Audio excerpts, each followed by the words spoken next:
Okay, so let's start. So last time we discussed the Lorentz algebra in the light cone gauge. So light cone gauge breaks Lorentz symmetry in principle explicitly. So the question is whether it's somehow hidden somewhere in the spectrum, in the structure of the spectrum.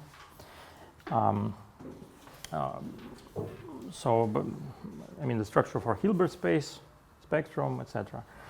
And we found that the obstruction to there being a Lorentz symmetry is in the commutator of two of the generators, which are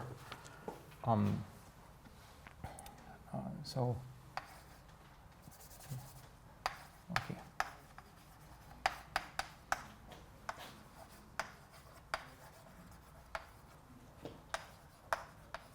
We'll call this Lorentz algebra anomaly. So the generators are what we called L minus A. So this is remind you that this is in light cone gauge. 1 over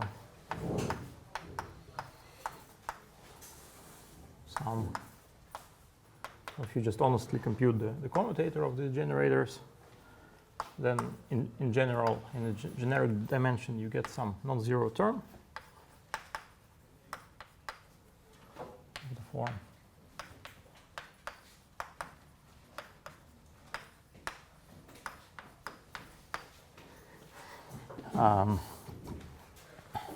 so in a true Lorentz algebra, this should be 0. So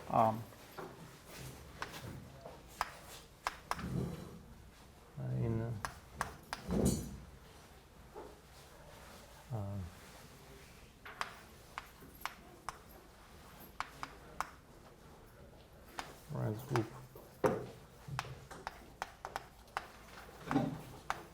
the algebra, which is S1 comma d minus 1. So this should be 0.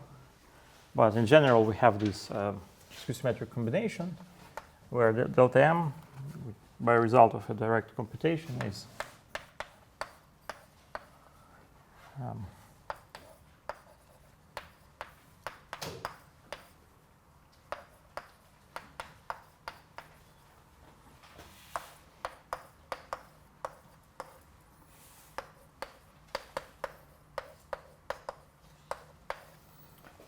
this. So all other commutators are fine, so there's only a problem with this commutator. So A is the normal ordering constant in the formula for the mass.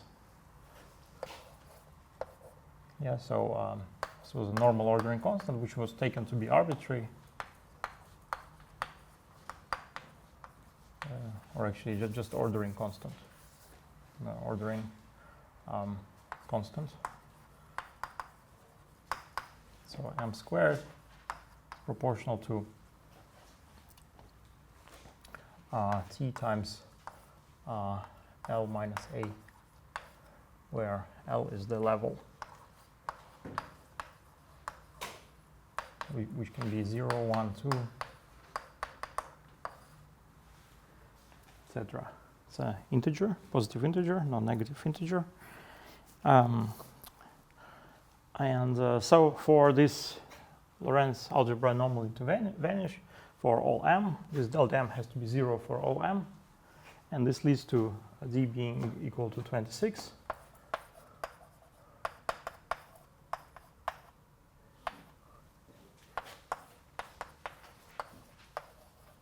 And a equals 1.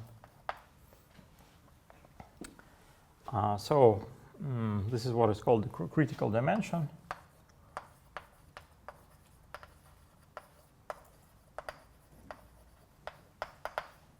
So from this standpoint, this is the dimension where the Lorentz symmetry is present. And at least throughout this course, we will only study this critical theory, critical string theory. So this is a critical dimension for the bosonic string.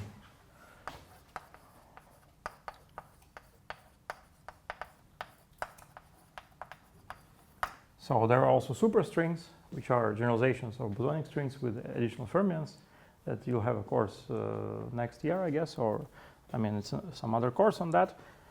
In principle, it's qualitatively similar. So on top of the bosonic fields, you have some fermionic fields. They will contribute to all these commutators, for example, and they will lead to a different answer. So in the superstring, which is the most widely studied version of string theory, D is equal to 10, and A is equal to 0.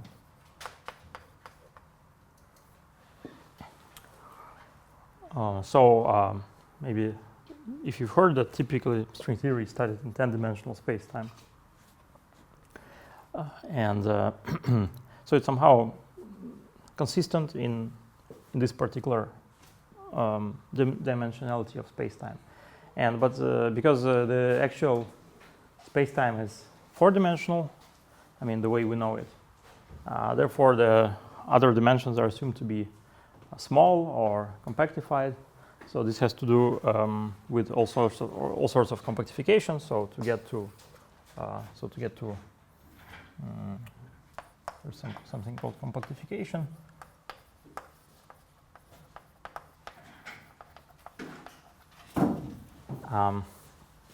Then you get something like physical spacetime, for example, R13 times some Y6 in case of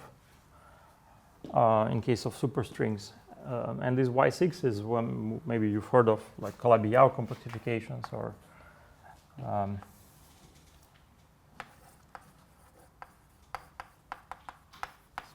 one type of compactification. So this is, for example, Calabi-Yau compactifications are the most widely studied because they also preserve supersymmetry. And today we'll also discuss a little bit about some elementary compactifications, but just on a circle. But that will be later on, not immediately. So anyway, from this calculation, we get this important conclusion that somehow the theory is consistent in dimension. The bosonic theory is consistent in dimension 26, and then there is this normal ordering or ordering constant that enters the mass formula, which is 1, which also has important consequences that we will now discuss. Okay, and so you may ask, okay, suppose we are in dimension 26, A is equal to 1, so what kind of representations does our Hilbert space provide? So we have some representations of the Lorentz algebra, and the reasonable question is what kind of representations are those? So of course, in general, and even also Poincaré algebra, not only Lorentz algebra, but Poincaré algebra. So we know that representations of unitary representations of Poincaré algebra correspond to fields in spacetime, right? So basically, that's the same question as what fields arise in this theory. And of course, there will be many fields because we've seen that we have infinitely many states in our Hilbert space, right? Typically, these states will correspond to some fields. So this will be, in general, a highly reducible representation. So it will be a sum of lots of representations. And in particular, we're interested in the irreducible components. So maybe let's comment a bit on that. So representations of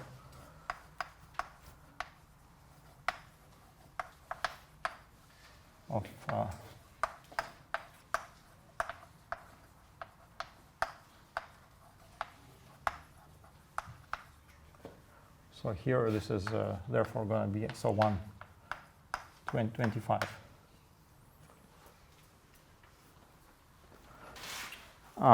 So these are the representations, so-called induced representations, induced from the representations of the little group, right? So this will be induced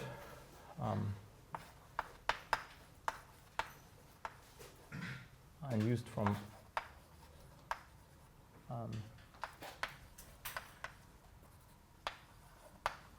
little group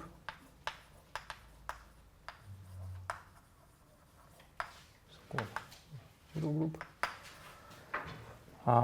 So what is the little group? Well, little group is the stabilizer of a given momentum, right? So by definition. So we have Poincaré algebra, so we have momentum there.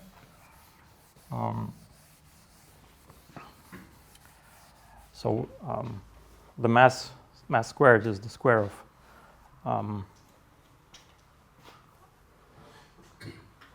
so we have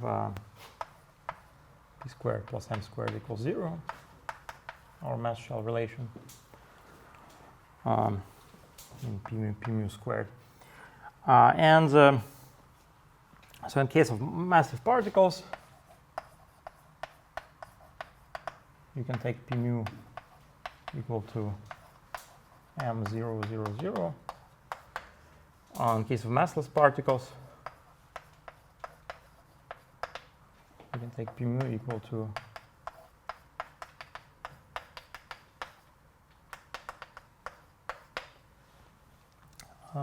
this is a light-like vector, right? And so the little groups are the stabilizers of these vectors. So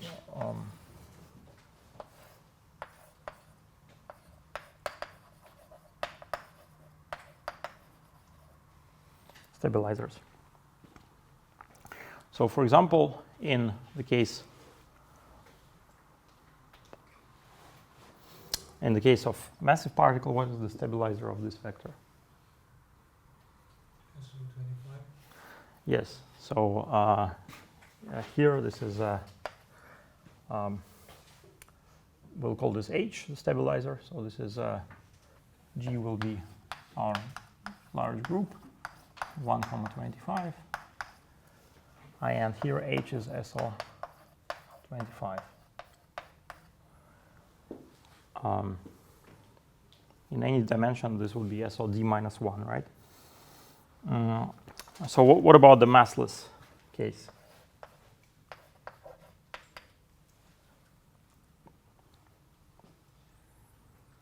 Shouldn't be something like SO24 times like rotation in a plane, like SO24 and U1. Well, almost, but not quite. So first of all, we should remember that this hyperboloid that we have here, right? This is precisely the homogeneous space of this is G over H, right? So, and whether massive or massless, this has the same dimension, obviously, right? If you write here SO24, this has much smaller dimension than this, right?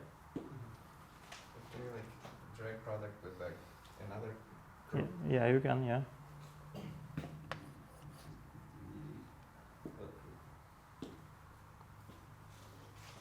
So you see, the dimension has to match. So it has, has to be the same dimension as this one. So this is R24. So in other words, this is ISR 24. Anyway, it's an exercise to show that that's true. So the hyperboloid is the quotient SO125 over SO25, and the cone that you get here is the quotient of SO125 over that.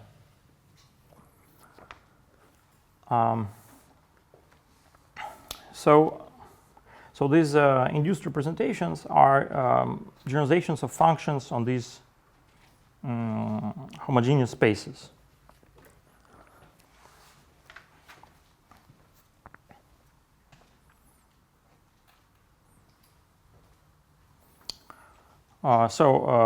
this can be defined actually on any homogeneous space of the type G over H. Basically, you can think, for example, you can think of functions on this space as your representation space, right? Where the group acts via, say, left multiplication on the. For example, here you can consider functions where f of g goes to f of g0g. That's an action of your group on the functions. But you can, instead of considering functions, which would correspond to scalar fields from the point of view of field theory, you can consider some sections of vector bundles, basically. So that means, and these are these induced representations. The sections are elements span the vector space of these induced representations. So that means that you have a representation of H. So you have some representation. You start with some representation V of H, finite dimensional representation. That means that there is a map from H, homomorphism from H to matrices acting in V.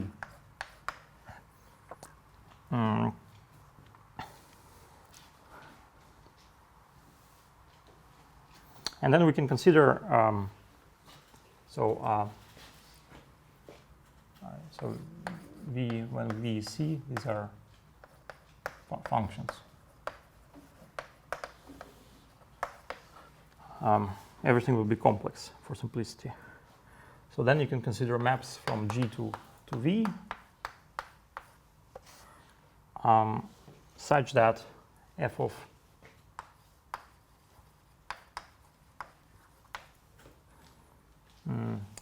GH is rho of H inverse times f of G.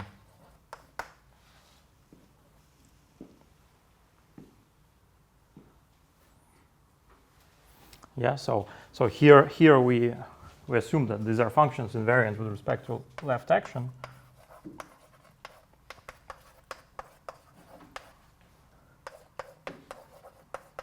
I mean right action, sorry.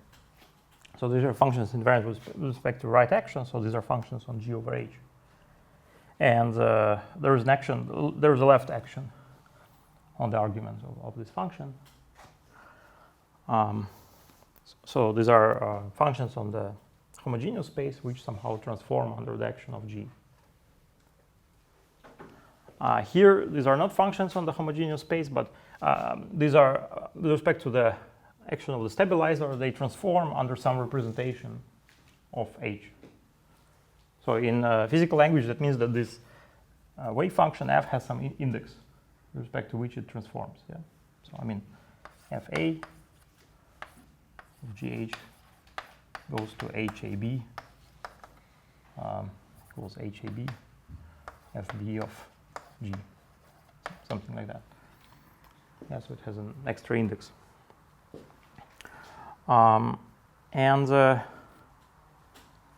So this such functions f also constitute a representation space of G by the same kind of action. So f of G goes to f of G0 G. So G0 belongs to G.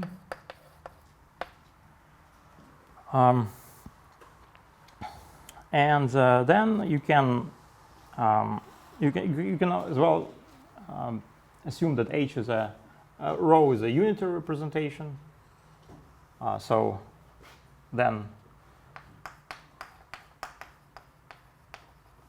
we want unitary representations of our group G. We will assume that rho representation of H is also unitary. So that means that V is endowed with some scalar product, and this action preserves the scalar product. The action of H preserves the scalar product. So in other words, that rho is a homomorphism from H to U V, unitary operators acting on V. And you assume that there is a G invariant measure on, so G invariant measure on G over H. Then you can define the space L2 V. So the analog of square integrable functions on G over H, where now these are not functions, but rather some square integrable vectors. Yeah, so here A goes from 1 to dimension of V. And this will be a unitary representation of, this will be the space of the unitary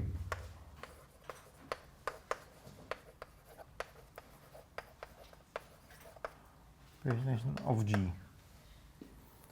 So this is a construction of induced representations. Yeah, I just remind you.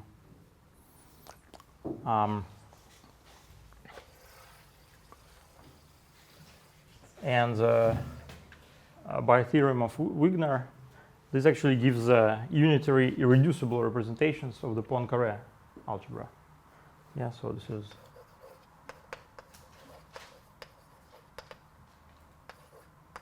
even group.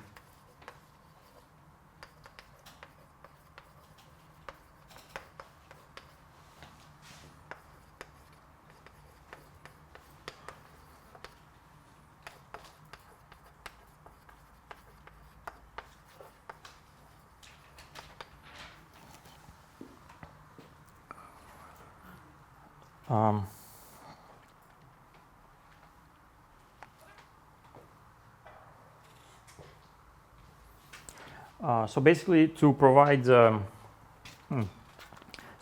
construct a unitary irreducible representation of Poincaré group, which is also the same as a field, some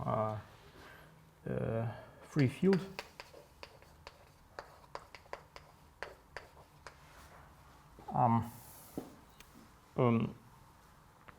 You basically, the input you need to give is a unitary finite dimensional representation of the stabilizer.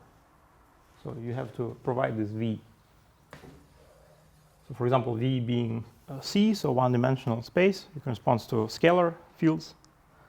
Then you provide some more complicated representations, you get more complicated fields. And now we'll see what basically our Hilbert space, string theoretic Hilbert space constructed out of oscillators. It provides lots of such examples of such representations of this little group H.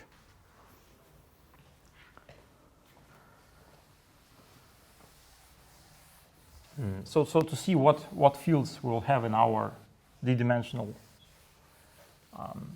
field theory, we should study the representations of our in the Fock space of the oscillators, the representations of H in the Fock space of the oscillators. So the upshot of this discussion is that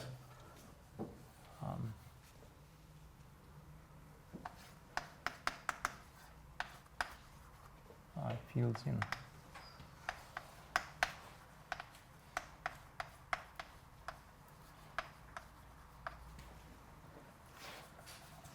which are the correspond to unitary irreducible representations of Poincaré.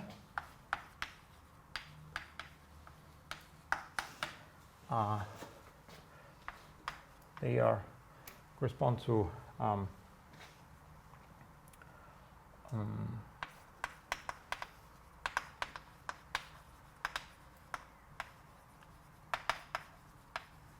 unitary H little group.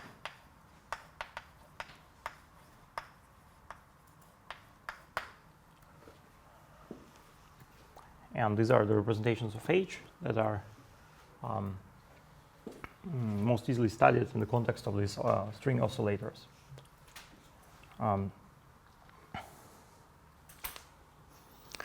So let's give some example. So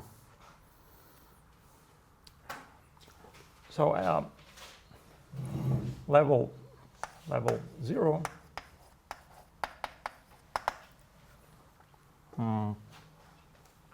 We have m squared, and we'll start with the open case, open string case, and later we'll generalize to the closed string case.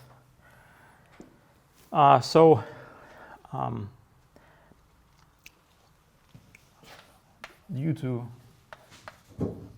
a being 1, the mass squared of the particle at the lowest level is actually negative. So this is the so-called tachyon. So in principle, there's some pathological feature of bosonic string theory that has this tachyon. So it's a particle with negative mass squared. But the resolution to this is that in an interacting string theory, this tachyon will have some interactions. And you can find that it's actually the perturbative value of the mass corresponds to the fact that you're sitting at the top of the potential. So what is mass, right? It's a quadratic term in the potential of the field, right? So I mean, Lagrangian is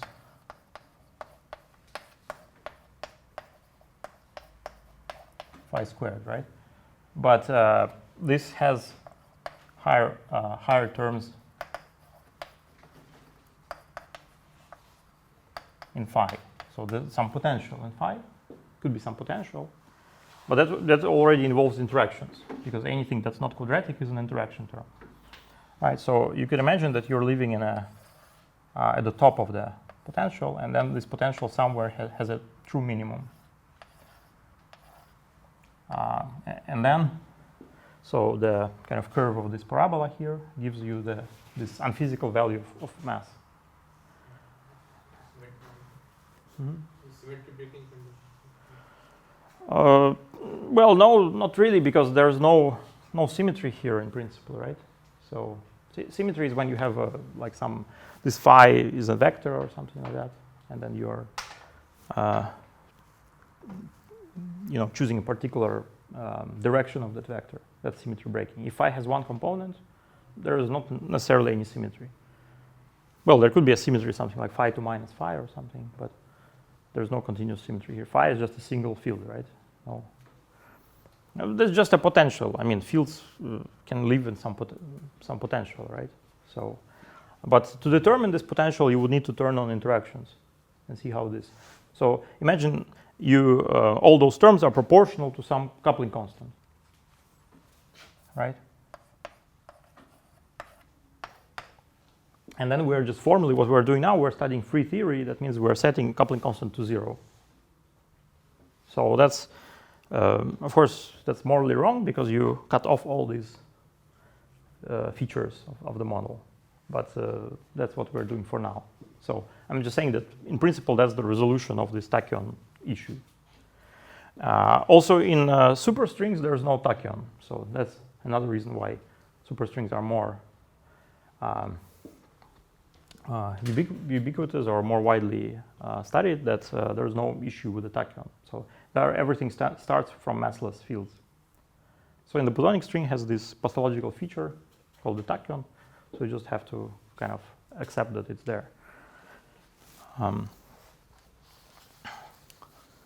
And this is exactly related to the fact that A is positive, right?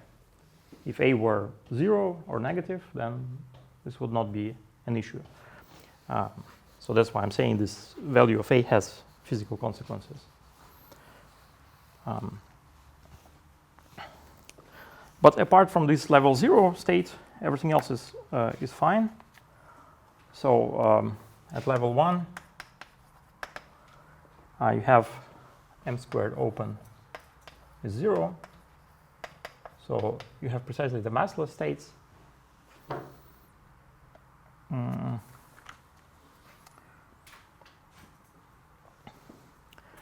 And so, as we've seen, so the states at level 1 are precisely the alpha minus 1a acting on the vacuum.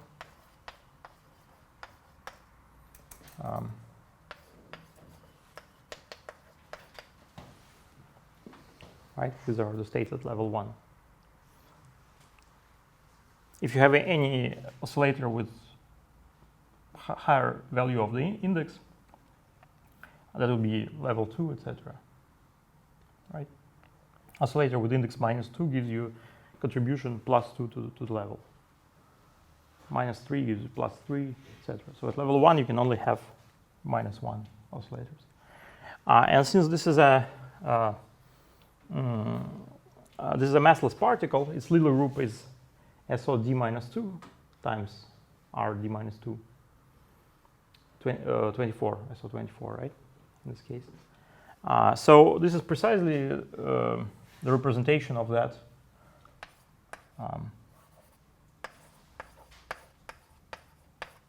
representation of just vector representation of, and that's one extra check that A has to be 1, right? So if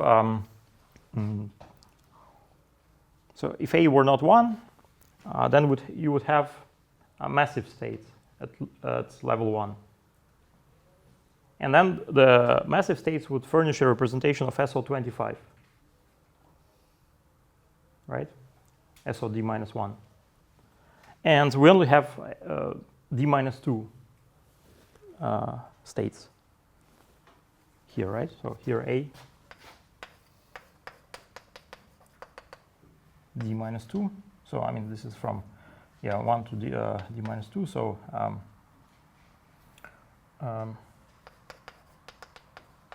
1 to 24. So at level 1 we only have D minus 2 states. So this can only be a representation of SOD minus 2, not SOD minus 1. There's no representation of rotation group SOD minus 1 with D minus 2 in D minus 2 dimensional vector space. The lowest representation is with D minus 2 components. D minus 1 component, I mean. So the fact that they match here is due to the fact that A is 1. So in other words, here V is, so here at level 1, so V is C24. Okay, and there is an action of SO24 on C24.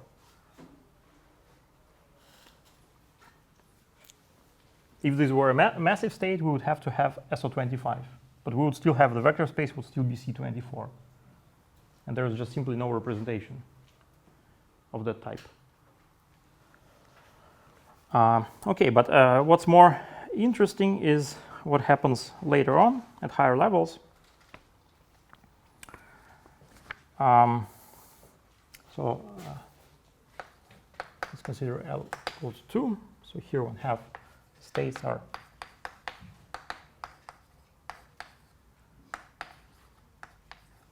so Q is the momentum whose square is the minus the mass squared.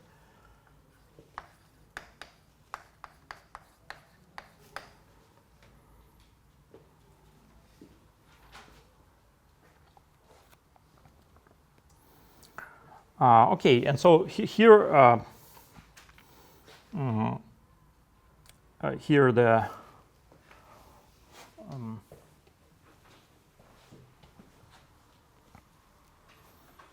mass squared is 2 pi t. Yeah?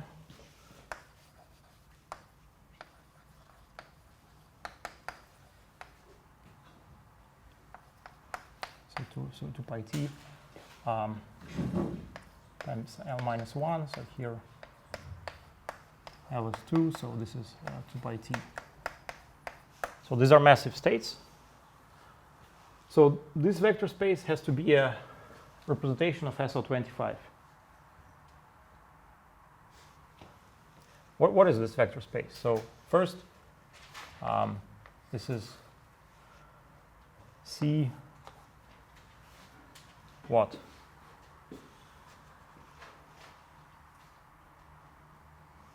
let's work abstractly in d dimensions. So these guys run from 1 to d minus 2. So what do we have here? So let's call it C number 1. This is C number 2. So what is number 1 and number 2? Let's start with number 2. D minus 2? Yeah, d minus 2, right? Obviously. Okay, so now number 1. D minus 2, D minus 3?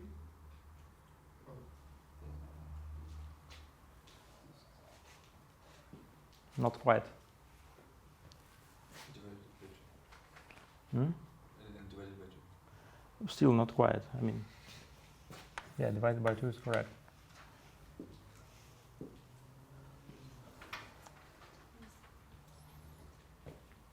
So these are symmetric matrices, yes? In dimension d minus 2. Huh? D minus 2, D minus 1. Yes. Right?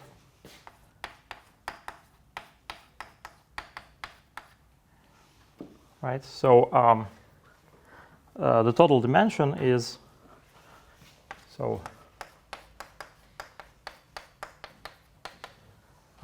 is d minus 2 times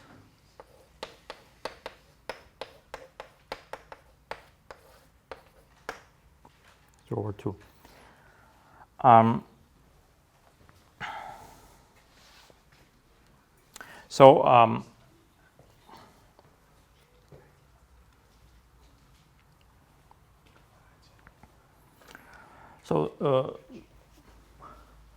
One could, of course, these are not these are not themselves irreducible representations of SOD minus 2, right? But they can be decomposed into irreducible representations of SOD minus 2 as follows. So these are, so this is symmetric traceless.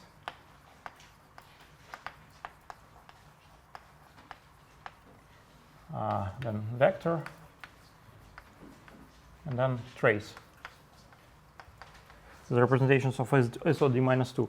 But what is more interesting is that they are also representations of SOD minus 1. Right? So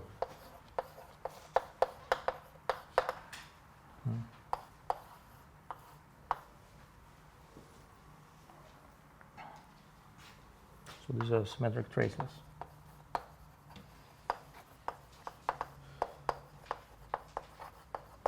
So all these guys together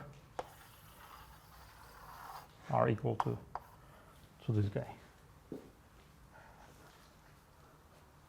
And we can do a calculation count. So what's the dimension of this guy? So these are by same token as here, right? These are just symmetric tensors in one dimension higher, right? So d minus 1 times d over 2 minus 1, yes. And so this is equal to this.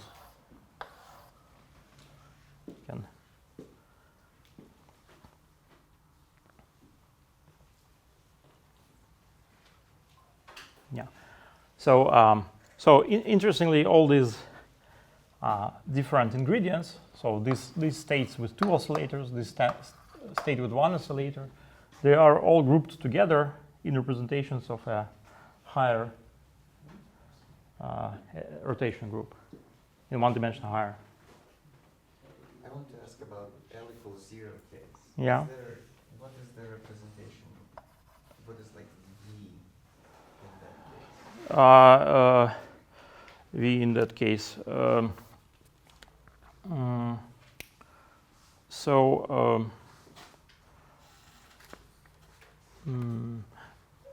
Yeah, I believe it should also be C. Yeah, but the little group is kind of weird here, right? It's SO1 D minus 2. Yeah, so 1 comma D minus 2.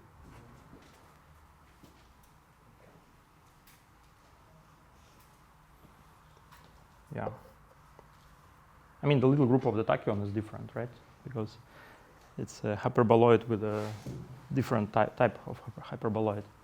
Yeah, v is roughly the, in general, it's characterized by the indices that your field has, strictly speaking. For example, vector field would correspond to a vector representation of your rotation group. Scalar field is a trivial representation of rotation group. So.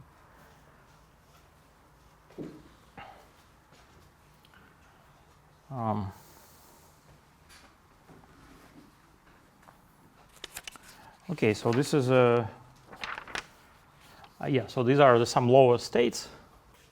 Okay, yeah, there's some lower states. So what about higher states? Yeah, actually, strictly speaking, I'm not sure if the tachyonic state is part of Wigner's program, in the sense that there's some issue with the unitarity there, right? So I mean, I don't want to go into that. I mean, just because the little group is itself a kind of Lorentz group in that case. So, okay, we can get back to it sometime later. For the moment, let's write the higher states of the open string. So this is a level. These are states.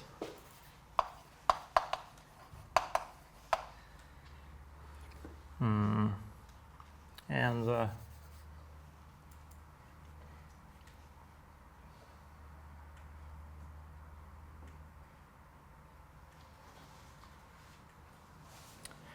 yeah, so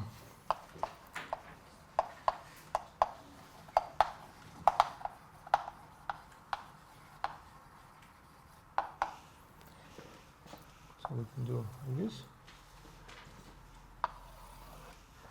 So at level 2 we already discussed. So we'll do some level 3, for example. Level 3 you have alpha minus 3a.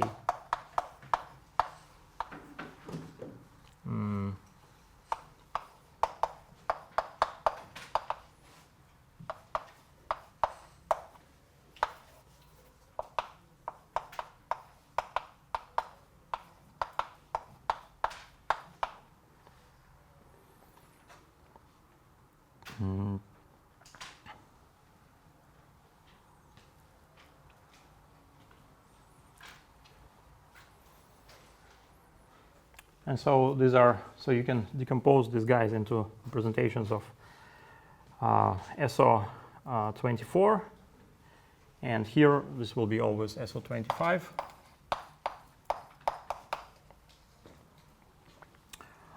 So this guy, for example, decomposes as square plus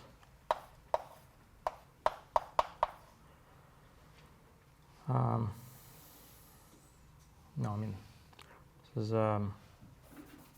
just square, just square. This guy will be this is this. This is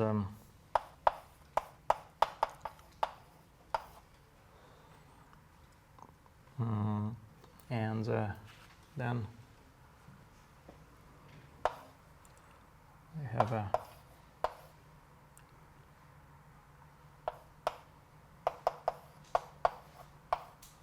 so this comes from this. So these are just the reusable representations of SO24. So for example, this is a vector representation. This is a symmetric tensor and skew-symmetric tensor. And a trace, traceless symmetric tensor and a trace. And this guy is a traceless symmetric tensor and a vector coming from the trace. Right? You have 3 indices, you take a trace over 2 indices, you get a vector. But the funny thing is that they all sit in some multiplets of SO25. So for example, in this case, this is this kind of representation of SO25. So all these guys, all these representations are just decompositions of these two representations once you restrict to a subgroup.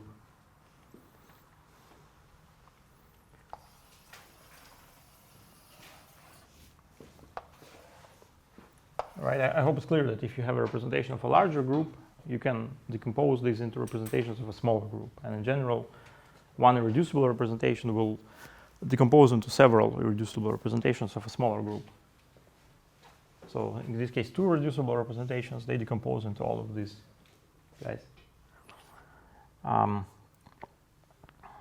Okay, and then level 4. So this thing gets more and more complicated. So there is this corresponds to a single square.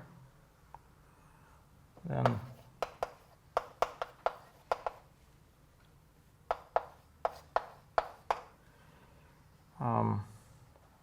so this is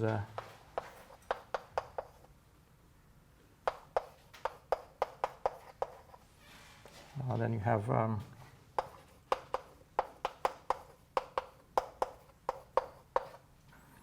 and this gives you traceless tensor plus trace, and then you have alpha minus 2, minus 1, alpha minus 1.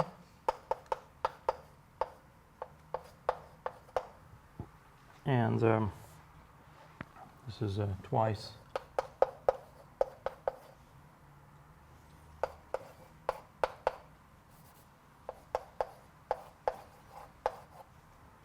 something like that.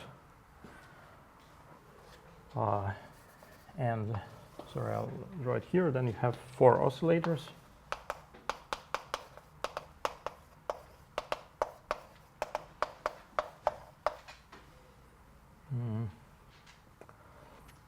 Which is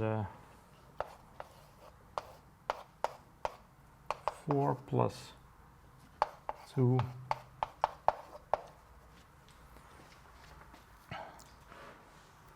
So how do you get this 4 plus 2 plus 0?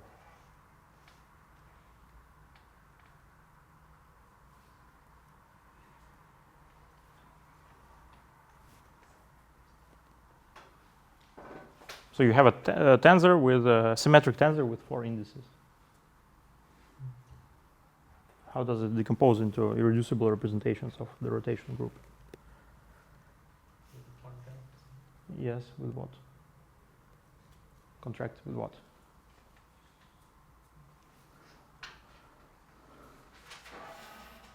Kind of similar to what we did here, right? Look at this one. This was with 3 indices, and it decomposed into 2 pieces.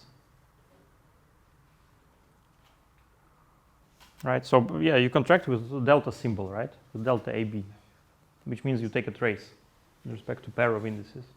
So here we took a trace with respect to pair of indices, so you get a vector. Right? Here you also contract with respect to pair of indices, you get a tensor with 2 indices. And this guy is just a trace part. So all of these tensors, irreducible representations correspond to traceless tensors, yes? So this is a tensor with 4 indices that's traceless with respect to any 2 indices. This is a tensor with 2 indices that's traceless, and this is the trace part. So just like that. Okay, so some other ones are a bit more complicated to deduce, but I mean, this is just some algebra. But as a representation of SO25, these are also can be grouped into representations of SO25, and these become the following representations.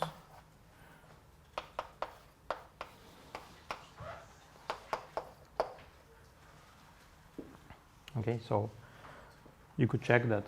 In principle, there are some formulas for dimensions of representations, right? So you could check that the dimensions match and so on. So all of these guys, they are equal to that. And the statement is that it holds at all levels of the string. So, again, secretly, this Lorentz gauge breaks the symmetry algebra. So that's why the only explicit symmetry algebra is SO24 here. But secretly, all these representations combine into representations of SO25. So it's rather non-trivial feature of this string spectrum. And via the Wigner theorem, this all raises to induced representations of SO1, 25. So to each such representation of SO25, there corresponds a massive field in 26-dimensional space, whose index structure is governed by these representations. So it's some field transforming quite, has rather complicated symmetry properties in general. So, for example, mixed symmetry. Okay, so let's continue the study of the spectrum. So this is the spectrum of states, spectrum of masses, of particles. So the next question that we want to address is Regge behavior, so-called Regge behavior, that we discussed at the beginning of this course.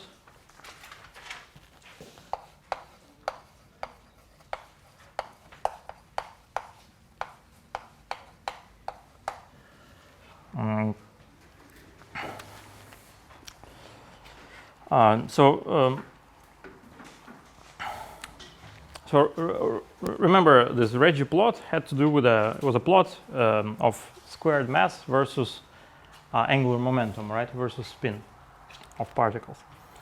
So for a given value of mass, so that means for a given level, as we've seen, there are many representations that enter our spectrum, right? So we can basically, the idea is that these representations, they correspond to different Regge trajectories. Remember, there was we had Regge trajectories that are parallel like that, and for given value of mass, we had different values of spin, what we call spin. In particular, we had some maximal spin, which was the leading Regge trajectory. So this was the maximal spin for given mass. Yeah. So this is the plot of spin, J versus m squared. So this was leading Regge trajectory. So this is so this is maximal.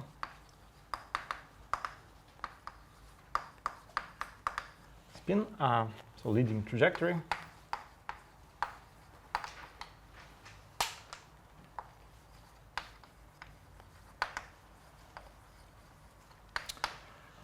So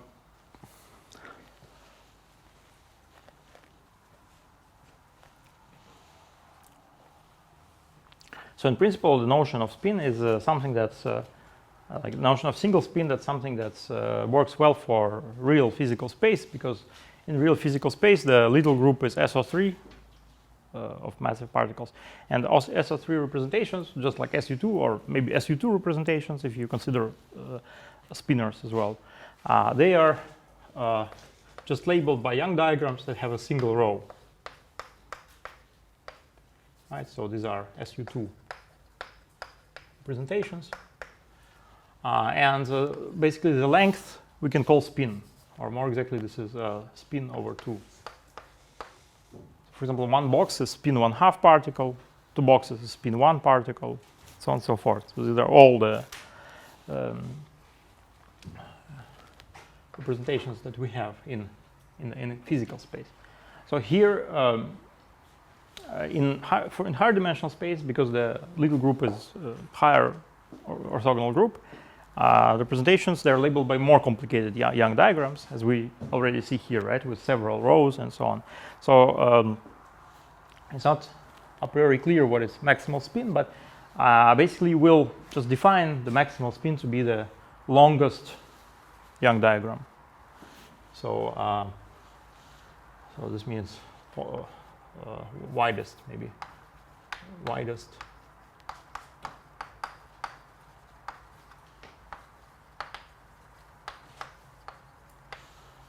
Young diagram, and so in higher dimensions there is not a single spin, there are several spins, right, that label the Young diagrams. For example, you can label them by lengths of rows, so there will be several rows, several values of spin, and mass squared will be a function of those several spins in general, right?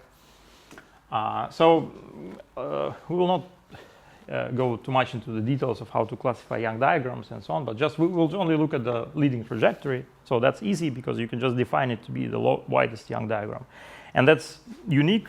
That's just a, at level L.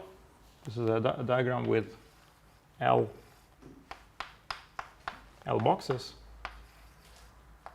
right?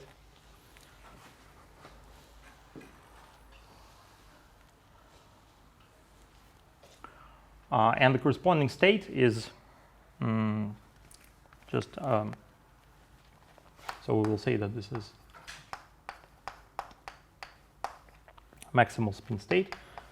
This psi A1 AL, alpha minus 1 A1, etc. Alpha minus 1 AL. Acting on the vacuum state with momentum Q, which is Q squared is minus m squared. This is minus EL L minus 1.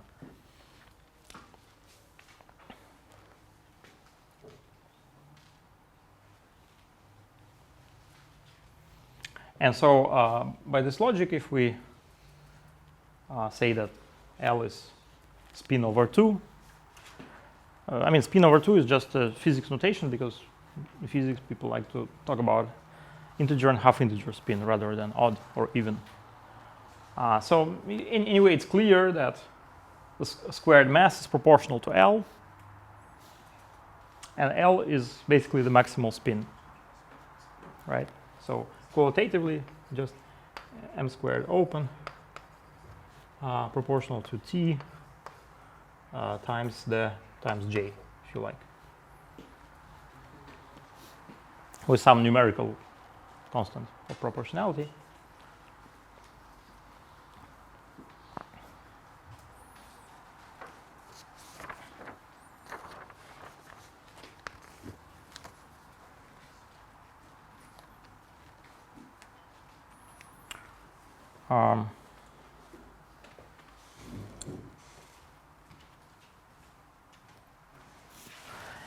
And this, so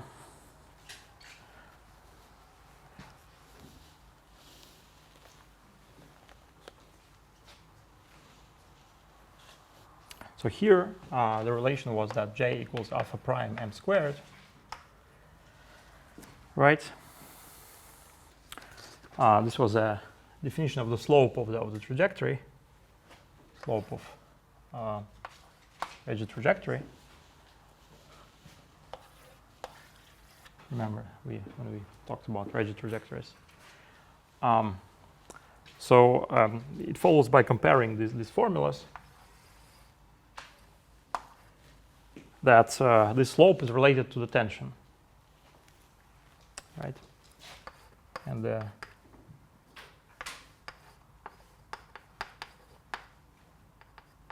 is 1 over 2 pi alpha prime. So T has the dimension of mass squared, alpha prime has the dimension of length squared. So this parameter that we introduced from the start, the string tension, it defines the slope of the Regge trajectories in this theory. So Why is that the case that the mass squared is proportional to the spin? because, well,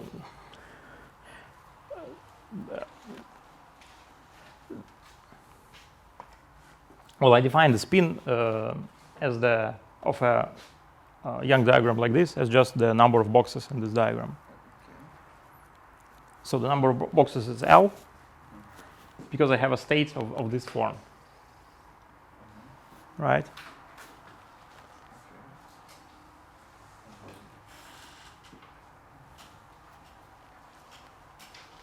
So m squared is proportional to L by the mass formula, right? And then out of all the diagrams at this level, we find the longest one. And it has precisely length L because it's built out of such states. All other diagrams, they will involve, for example, you can, instead of 2 alpha minus 1s, you can put alpha minus 2. That will have 1 box less. That's by our a little bit vague definition. This is smaller spin, because we just define spin as basically the length of our Young diagram. In the SU2 case, this would be strictly correct. Like I say, in the higher dimensional case, actually, this is not a two-dimensional plot like this. It's more like a plot of mass squared versus several values of J spin. Several numbers characterizing the representation, such as lengths of all rows. Okay. And out of all of those Young diagrams, we kind of define the one that's, if we just take the length as our parameter, that's going to be this diagram.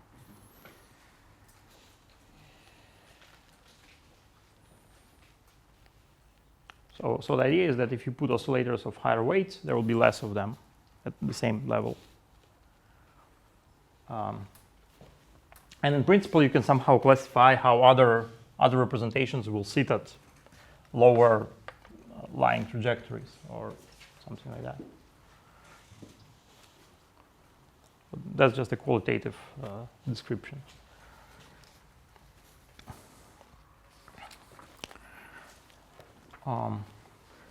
Okay, so as we've seen in this table, the space of low-lying states is pretty complicated. But we may as well ask how the states behave at large levels, large values of L. So this is what is called Hagedorn growth.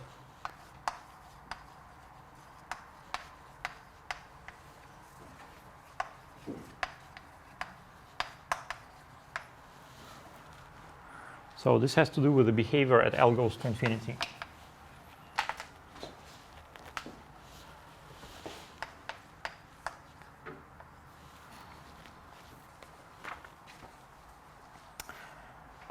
So let us ask how many states there are for large L. And to that end, we can introduce a counting function.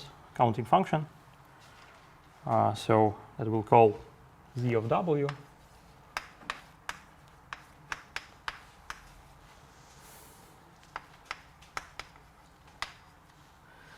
So this is the number of states at, or maybe let's do like this.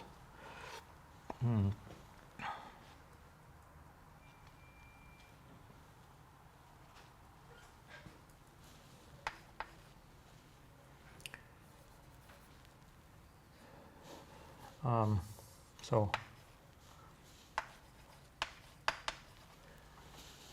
following counting function, which is the trace over our Hilbert space, so the Fock space of all oscillators, which is W minus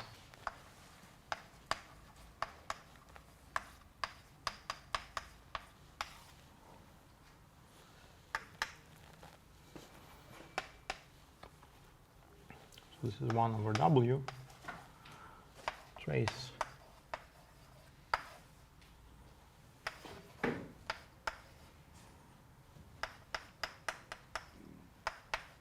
T minus 1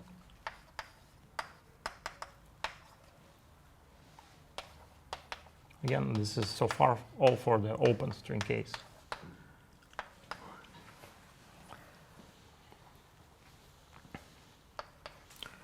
So this is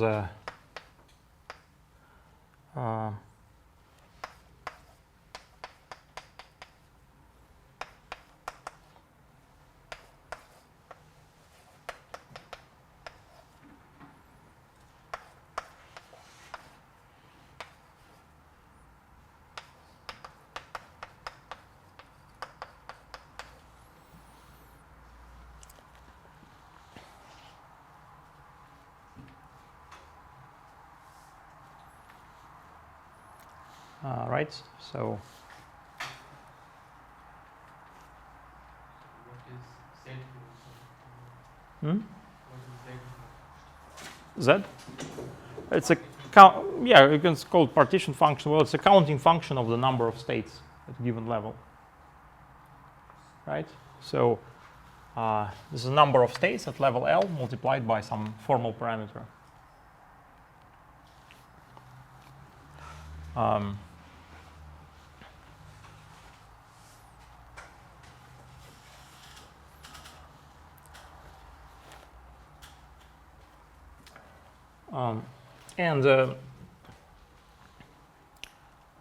This can be written as follows, right?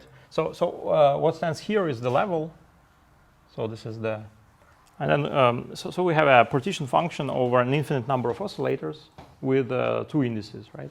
One index is the rotation SOD minus 2 index, index of the rotation group, and the other is the oscillator index that goes from 1 to infinity.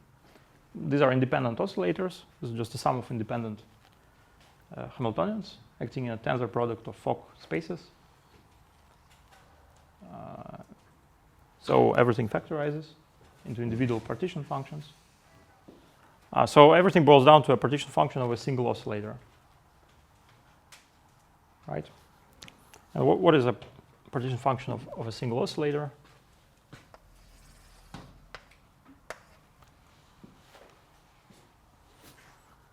So this is a trace over HJA. Yeah, so this is a Hilbert Fock space of a single oscillator with index JA.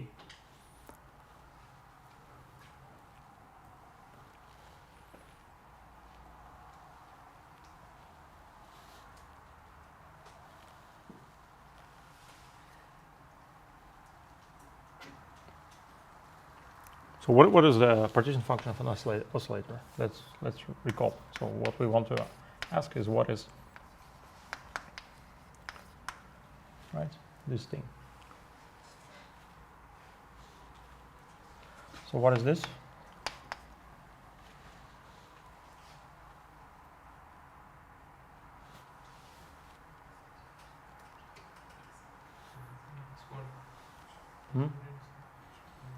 No, not really. So let's recall the spectrum of the oscillator, right? What is this trace? This is just a sum over W times to the power of the energy of the of a given state, right? So the energies of the oscillator is just integer numbers, positive integer numbers. So what is this? So this is a geometric series, right? 1 minus W, right? That's the partition function of an oscillator. So now we have these oscillators.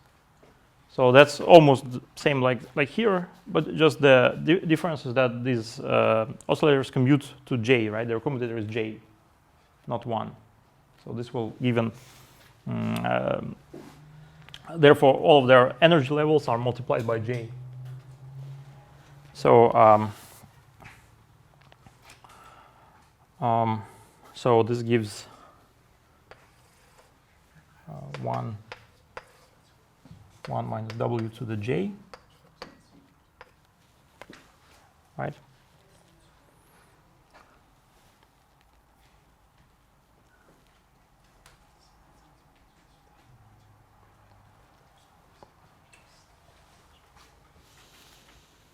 Yeah, this is the level, right? I mean, just a representation of the level. So we just write this formal sum.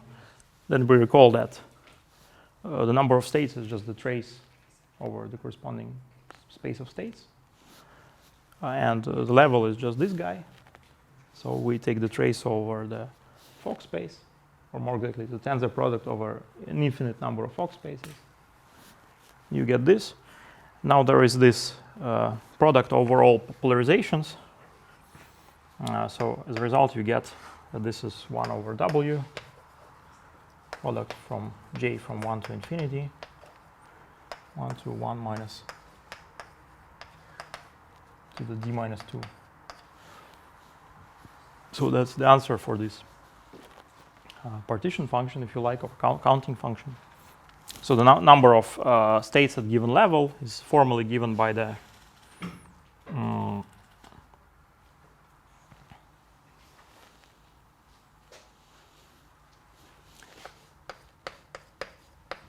by the integral, by the residue.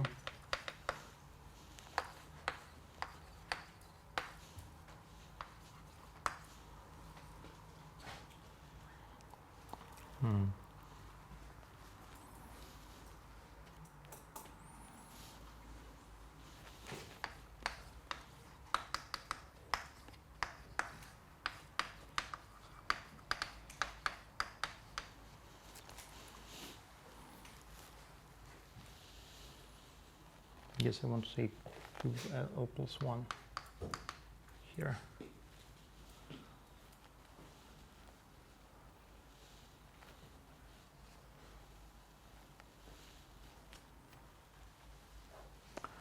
Yeah, I mean this 1 over W is because of the tachyon, yes. So this is the contribution of the tachyon, the contribution at level 0. This number is 1 here. So, and one could ask, what is the behavior for a large L? Right. So L to infinity is a question. So related to this counting function, there is another counting function, even more familiar one, which is called P of W, which is just a product over single j from 1 to infinity, 1 minus W to the j, without any power here.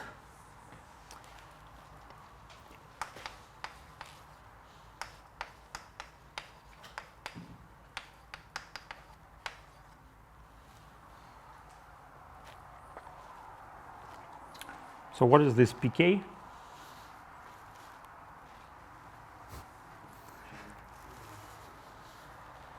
No, pk are numbers. I mean, what are the numbers pk? Huh? No, this is more complicated. Yeah, partitions. Yeah, these are partitions. Yeah, the number of partitions of number k, right?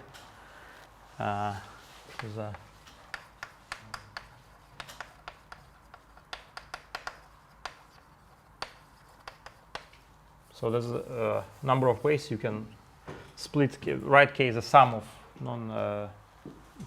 of positive integers. Yes. So, for example, these integers are precisely these j's that are entering here, right? So they go from 1 to infinity, and each one can come with a multiplicity, right? So the multiplicity is to which order you expand this geometric series, right? So you get something like k is sum of j times multiplicity of j from 1 to infinity, right? That's what this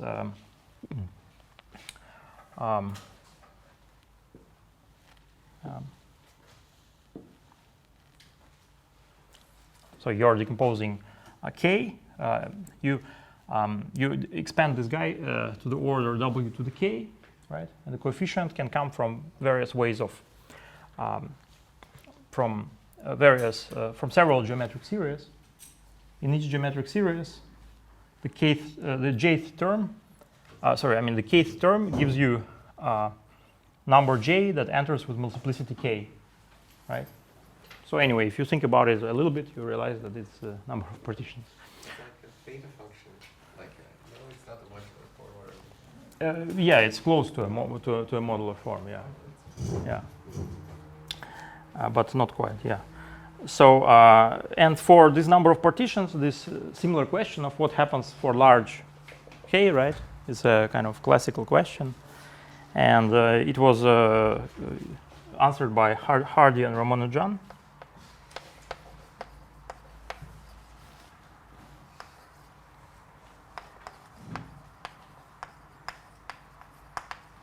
In 1918. And their answer is that pk grows as 1 over 4k square root of 3 into the pi square root of 2k over 3 plus, and actually there are corrections which involve apparently an infinite number of exponents, like that are suppressed with respect to this exponent. But I mean, this is a kind of quite notoriously complicated derivation of this. which has to do with the fact that this function here. So you see, you could think, why don't we just, like, I don't know, use some kind of stationary point method or something in this integral, right? That's what they try to do. Well, they try to analyze this integral, but if you realize that it's actually quite very complicated integral. Why? Because let's look at the logarithm of this counting function, k from 1 to infinity, 1 now minus q to the k times d minus 2. This is minus d minus 2 times the sum k from 1 to infinity, logarithm of 1 minus q to the k. And then you can expand the logarithm. Then what you get is minus d minus 2 sum over k from 1 to infinity, sum over m from 1 to infinity, q to the mk over m. And then you sum in the opposite order, and you get that this is minus d minus 2 times sum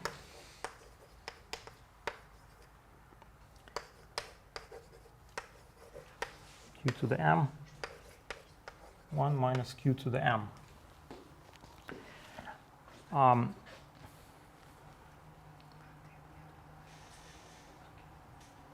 Yeah, so this guy stands in the exponent, right? We've taken the logarithm here. So it's actually, and now you can ask, okay, is this like an analytic function, or what kind of function is this? So for example, where does it have poles? Right, of course, everything converges for q smaller than 1, or yeah, modulus q smaller than 1. This looks like an Eisenstein series, or like the logarithmic derivative or something like that. No, this is much worse. Much worse. I mean, because this is so this you see this has poles at roots of unity for any root of unity, and roots of unity they're dense in the unit circle, right? For various. Once you increase the exponent m here, they're dense. So basically, it has poles that are dense on the unit circle. So that means, and this is all stands in the exponent. So that means this function has essential singularities that are dense on the unit circle, right? So this is not just a like very typical analytic function. It has some, So then Hardy and Ramanujan showed that somehow you can, the leading asymptotic comes from the behavior at the lowest root of unity, which is 1. Yeah, 1. Then you take a. But what if we, like, if we didn't have m in the denominator, it would like be Eisenstein series E2 or something like that. And so maybe if we take the derivative with respect to k to get rid of m, so it's kind of like, it looks like an Eisenstein series. Well, yeah, it's certainly related to modular functions, yes. But I mean, there are some proofs of the Hardy-Ramanujan theorem using modular functions. So maybe you can, maybe that's what you're saying. Yeah, you could try to do it, but I mean, it's not a particularly simple derivation, so as far as I know. Yeah. So I mean the. So yeah, basically, I mean, the way they did it is that they showed that all of the roots of unity contribute to the asymptotic, so that's why there will be infinitely many terms.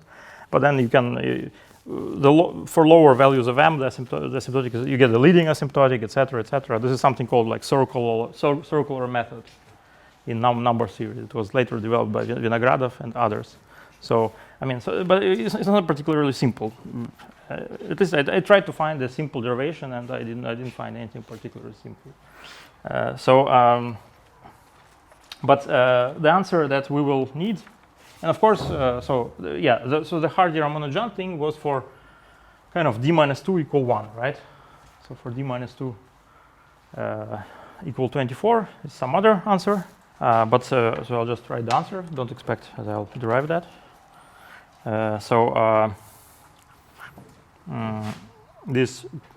The answer for pk kind of r is 1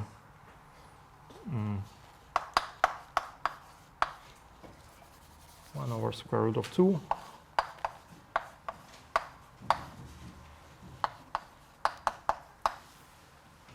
4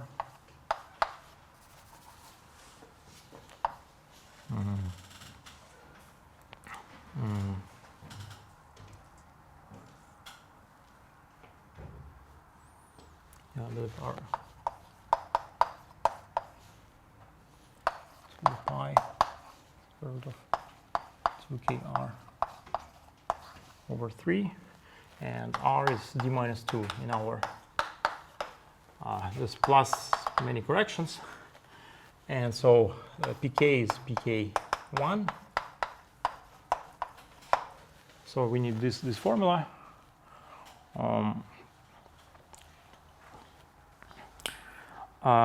So in our applications, that means that pk24. So this is our what was it called? K, which is pk24. This behaves as M open to the power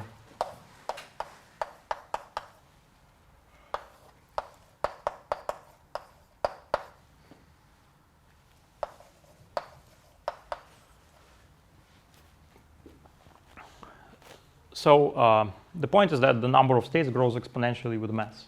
That's the main conclusion of this calculation. This is called Hagedorn growth. So this is often written as e to the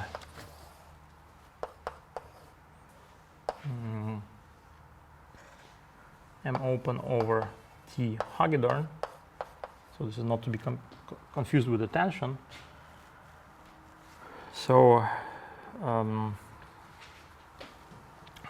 yeah, so t Hagedorn is 1 over 4 pi square root of alpha prime, and this is so-called Hagedorn temperature.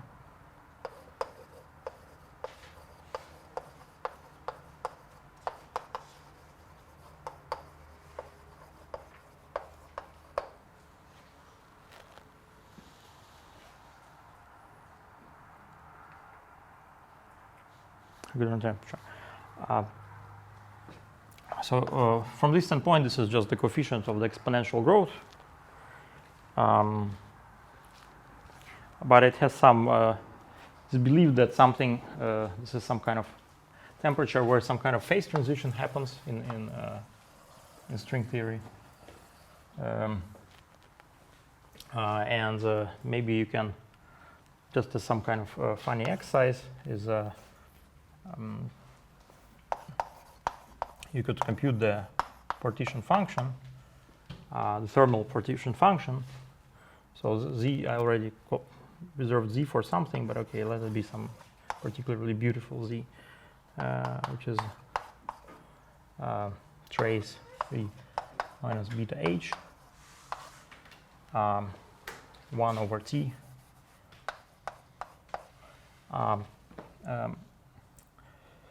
T is, okay, this is not tension, some temperature. Okay. And yeah, you can show that this diverges for T going to Hagedorn temperature. So this goes to infinity.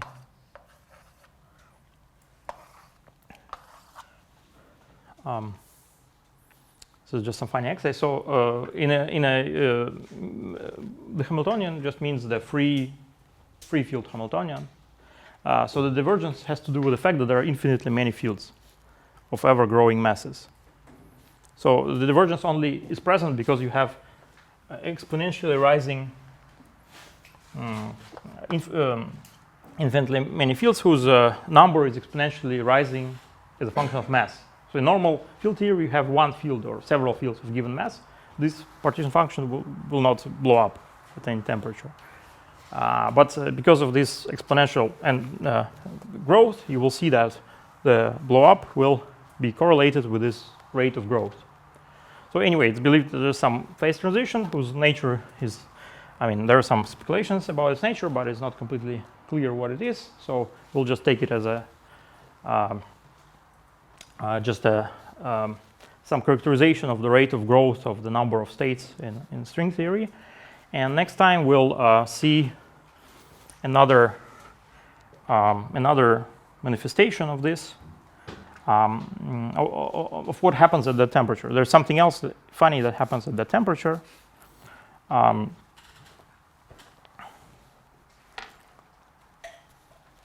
From a different standpoint. So I promise that we will study something about compactification. So compactification on the circle will tell us something about the temperature as well. So before we finish today, the last thing we want to discuss is closed string states. So closed string states. So this was everything about open strings.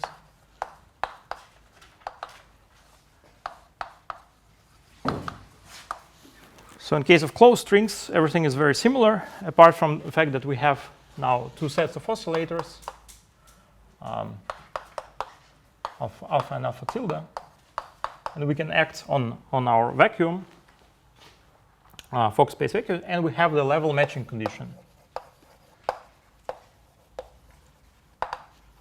which says that the left level is equal to the right level, or the level of alpha oscillator is equal to the level of left, right and left oscillator numbers are equal.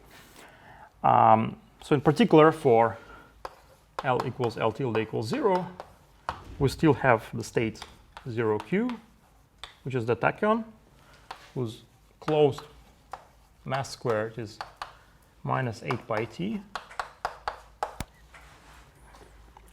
Then the next level is L equals L tilde equals 1. Here we have alpha minus 1a, alpha tilde minus 1b. Here. These are massless states. And then we have an infinite tower of massive states, as before. So the most interesting states in the closed string are these massless states. Why? So they can be decomposed. This can be decomposed into. So this is a tensor product of two vectors of SOD minus 2. This is symmetric traceless plus antisymmetric plus trace. Okay, so this is SOD minus 2. So this is symmetric traceless.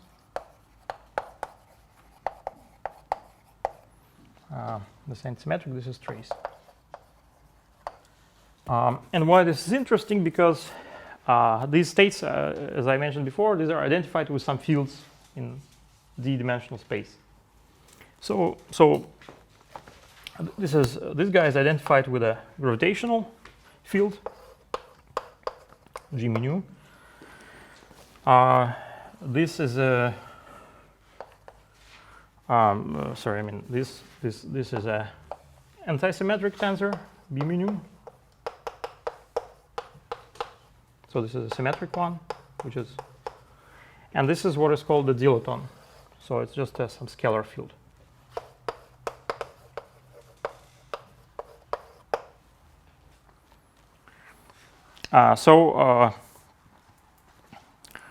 This is important because that's how strings are related to gravity.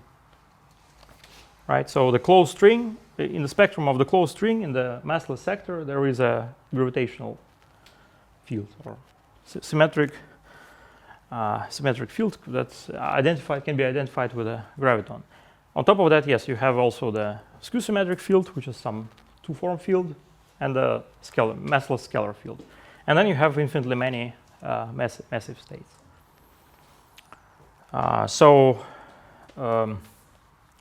And then when you introduce interactions, you will have interacting theory of gravity, plus infinitely many other massive fields.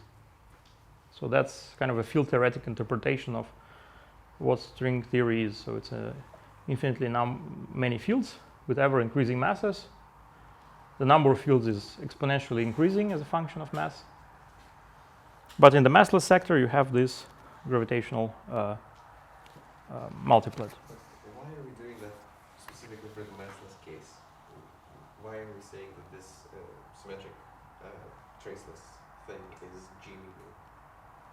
Couldn't we do like a massive case? Find some similar symmetric traceless thing and say that thing is G mu? No. We know that the gravitational field is massless.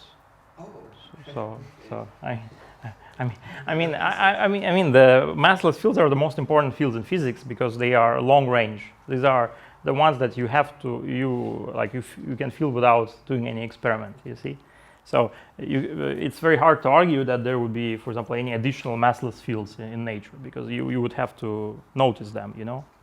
So there's only the gravitational field and the electromagnetic field basically in the modern picture of the world. And these are precisely kind of correspond to open and closed strings, if you like. So massive states, they would have they would be short range, lead to short range forces, such as the nuclear force, for example. These are already much more. And then the anti-symmetric part is electromagnetic. What is it? No. So this is something unwanted in principle. This is something unwanted, but in gravity, this is something related to torsion. So in Einstein gravity is a involves torsionless connections, but in principle, nothing prohibits from having full connections with torsion. So you can formulate a generalization of Einstein relativity with torsion. So if you like, that's that. But yeah, that's one of the problems in string theory, basically, that they predict many more fields or some that we don't see, and so on and so forth. So, and we also don't see any massless scalar particles. So that's the downside. But it's some version of gravity with some extra fields, lots of extra fields.